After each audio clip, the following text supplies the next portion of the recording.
Hello বন্ধুরা, কেমন আছেন সবাই? চাকরির খবর চ্যানেলে আপনাদের সবাইকে স্বাগতম। আজ আবার একটি নোটিফিকেশন নিয়ে চলে এসেছি আপনাদের জন্য। তো আজ যে নোটিফিকেশনটা নিয়ে এসেছি সেটি হলো CCRUM, অর্থাৎ central council for research in Unani medicine.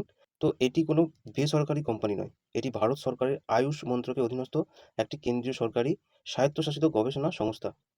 সহজভাবে যদি বলা যায়, এই সংস্থার মূল কাজ হলো ভারতীয় ঐতিহ্যবাহী চিকিৎসা পদ্ধতি, বিশেষ করে ইউনানি চিকিৎসা ও ওষুধের উপর বৈজ্ঞানিক গবেষণা করা এবং উন্নয়ন ঘটানো।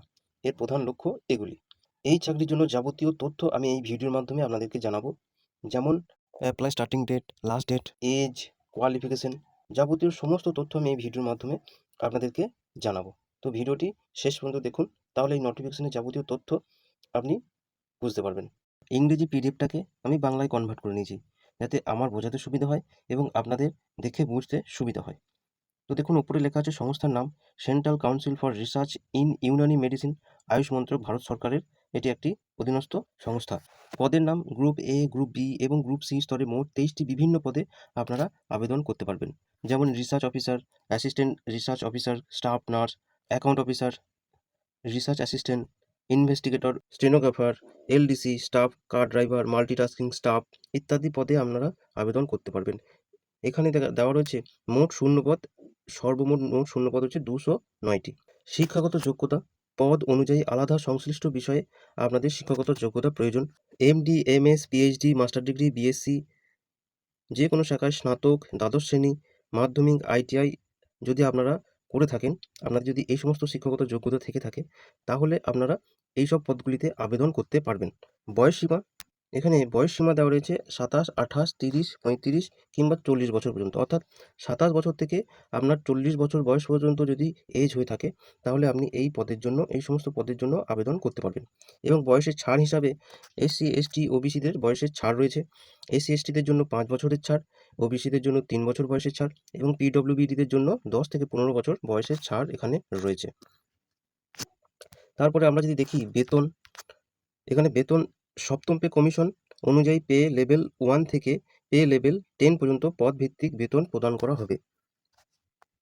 18,000 থেকে শুরু করে সর্বোচ্চ 1,77,500 পর্যন্ত এবং অন্যান্য ভাতাও এখানে পাওয়া যাবে।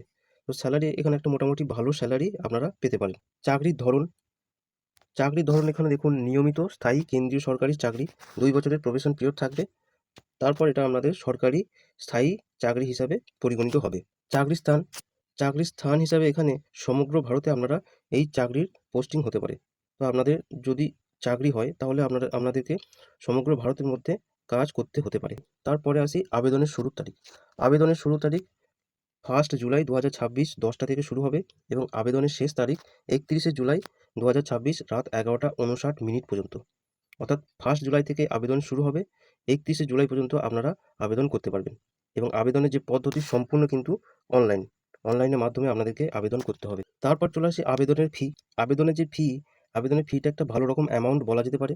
তো প্রথমে দেখি, গ্রুপ এ পোস্টে জেনারেল এবং ওবিসিদের জন্য 2,000 টাকা, গ্রুপ বি পোস্টে জেনারেল এবং ওবিসিদের জন্য 1500 টাকা এবং গ্রুপ সি পোস্টে জেনারেল এবং ওবিসিদের জন্য 1300 টাকা এখানে অ্যাপ্লাই ফি লাগবে।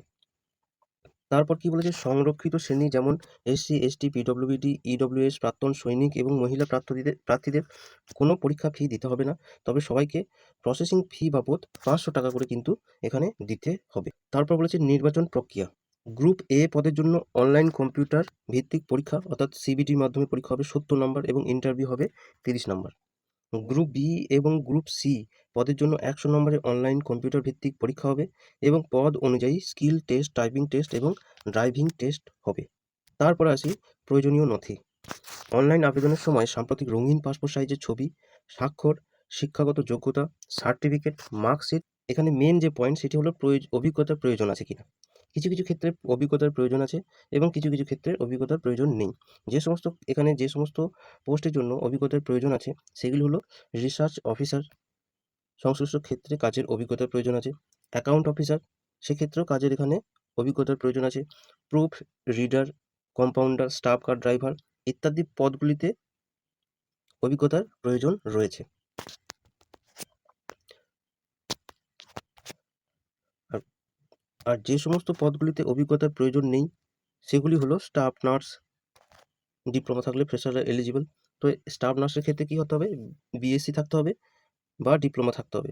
তো এখানে স্টাফ নার্সে তারা আবেদন করতে পারবেন এবং রিসার্চ অ্যাসিস্ট্যান্ট বা ইনভেস্টিগেটরের ক্ষেত্রে কোনো পূর্ব অভিজ্ঞতা লাগবে না। মেডিকেল ল্যাবরেটরি টেকনোলজিস্টের ক্ষেত্রে সংশ্লিষ্ট ডিগ্রি ডিপ্লোমা থাকলেই হবে।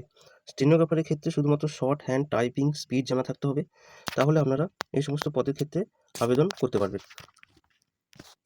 ইউডিসি এবং এলডিসির ক্ষেত্রেও সাধারণ স্নাতক বা দ্বাদশ শ্রেণী পাস, শুধু টাইপিং টেস্ট দিতে হবে।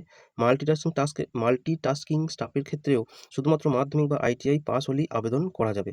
অফিসিয়াল যে ওয়েবসাইট লিঙ্ক দেওয়া রয়েছে এখানে www.ccrum.res.in অথবা www.ccrum.ayush.government.in, এই দুটি অফিসিয়াল ওয়েবসাইট দেওয়া রয়েছে। এই দুটি অফিসিয়াল ওয়েবসাইটের মাধ্যমে আপনারা এখানে আবেদন করতে পারবেন। আর একটা জিনিস আপনাদেরকে যেটা জানিয়ে দিচ্ছি, যে এই যে পদগুলি রয়েছে, এই পদগুলির জন্য শিক্ষাগত যোগ্যতা আপনাদের কী থাকতে হবে? এই যে পদগুলি রয়েছে, এই পদগুলির শিক্ষাগত যোগ্যতা আপনাদের কী থাকতে হবে সেটা আমি আপনাদেরকে একবার দেখাচ্ছি। রিসার্চ অফিসারের জন্য কি শিক্ষাগত যোগ্যতা প্রয়োজন? সংশ্লিষ্ট বিষয়ে এমডি, এমএস অথবা পিএইচডি অথবা মাস্টার ডিগ্রি থাকতে হবে এবং অভিজ্ঞতাও এখানে কিন্তু লাগবে। অ্যাকাউন্ট অফিসারের ক্ষেত্রে যে কোনো শাখায় স্নাতক হলে আপনারা এখানে আবেদন করতে পারবেন এবং সেটি যদি কমার্স গ্র্যাজুয়েট হন তাহলেও কিন্তু আবেদন করতে পারবেন এবং অভিজ্ঞতা লাগবে। প্রুফ রিডারের ক্ষেত্রেও কিন্তু আপনাদের এখানে স্নাতক পাস হতে হবে বা সমতুল্য এবং প্রুফ রিডিংয়ের জ্ঞান থাকতে হবে বা এখানে কিন্তু অভিজ্ঞতা লাগবে। কম্পাউন্ডারের ক্ষেত্রেও তাই, কম্পাউন্ডারের ক্ষেত্রেও অভিজ্ঞতা লাগবে, তবে ফার্মেসি বা সংশ্লিষ্ট বিষয়ে ডিপ্লোমা অথবা সার্টিফিকেট থাকলে আপনারা আবেদন করতে পারবেন এবং যদি আপনার কোনো অভিজ্ঞতা থাকে তাহলে কিন্তু আপনি এখানে আবেদন করতে পারবেন। স্টাফ নার্সের ক্ষেত্রে বিএসসি অথবা জেনারেল নার্সিং ডিপ্লোমা যদি আপনারা করে থাকেন অথবা জিএনএম যদি করে থাকেন তাহলে কিন্তু আপনারা আবেদন করতে পারবেন, সেক্ষেত্রে কোনো অভিজ্ঞতা লাগবে না। রিসার্চ অ্যাসিস্ট্যান্ট বা ইনভেস্টিগেটর সংশ্লিষ্ট বিষয়ে মাস্টার ডিগ্রি বা স্নাতক ডিগ্রি করে থাকলে আপনারা এখানে আবেদন করতে পারবেন এবং এর জন্য কোনো অভিজ্ঞতা লাগবে না। মেডিকেল ল্যাবরেটরি টেকনোলজিতে ডিগ্রি বা ডিপ্লোমা থাকতে হবে। মেডিকেল ল্যাবরেটরি টেকনোলজিতে ডিগ্রি বা ডিপ্লোমা থাকতে হবে, এক্ষেত্রে কোনো রকম অভিজ্ঞতা আপনার লাগবে না। স্টেনোগ্রাফার গ্রেড 3 এর ক্ষেত্রেও দ্বাদশ শ্রেণী এবং শর্ট হ্যান্ড ও টাইপিং জ্ঞান থাকতে হবে। তো বুঝতে পেরেছেন, দ্বাদশ শ্রেণী স্টেনোগ্রাফারের ক্ষেত্রে কিন্তু দ্বাদশ শ্রেণী শর্ট হ্যান্ডে টাইপিং টেস্ট হবে, সেটার জ্ঞান থাকতে হবে, এক্ষেত্রে কিন্তু কোনো রকম অভিজ্ঞতা লাগবে না। আপার ডিভিশন ক্লার্ক ইউডিসির ক্ষেত্রে কিন্তু কোনো রকম অভিজ্ঞতা লাগবে না এবং শিক্ষাগত যোগ্যতা হিসেবে যদি আপনি গ্র্যাজুয়েট হয়ে থাকেন এবং কম্পিউটারে টাইপিংয়ে যদি জ্ঞান থেকে থাকে এই পোস্টে আবেদন করতে পারবেন। এলডিসি অর্থাৎ লোয়ার ডিভিশন ক্লার্কের ক্ষেত্রে কী আছে? শিক্ষাগত যোগ্যতা দ্বাদশ শ্রেণী পাস হতে হবে এবং কম্পিউটারের টাইপিংয়ের স্পিড থাকতে হবে এবং এর জন্য কোনো রকম অভিজ্ঞতা প্রয়োজন নেই। মাল্টিটাস্কিং স্টাফ এমটিএস মাধ্যমিক বা আইটিআই যদি আপনি করে থাকেন সেক্ষেত্রে আপনারা এই পদের জন্য আবেদন করতে পারবেন এবং এক্ষেত্রে কোনো রকম অভিজ্ঞতা লাগছে না। এই পিডিএফটি আমি ডেসক্রিপশনে দিয়ে দিয়েছি, আপনারা সেখান থেকে চেক আউট করতে পারেন। তো বন্ধুরা, এই ছিল আজকের চাকরির নোটিফিকেশন। এরকম আরও চাকরির নোটিফিকেশন পেতে আমাদের এই চ্যানেলটিকে সাবস্ক্রাইব করবেন। যখনই আমি কোনো রকম চাকরির বিজ্ঞপ্তি আপলোড করব সবার প্রথমে আপনার কাছে নোটিফিকেশন চলে যাবে। তো বন্ধুরা, ভালো থাকবেন, সুস্থ থাকবেন, দেখা হচ্ছে পরবর্তী চাকরির নোটিফিকেশনে।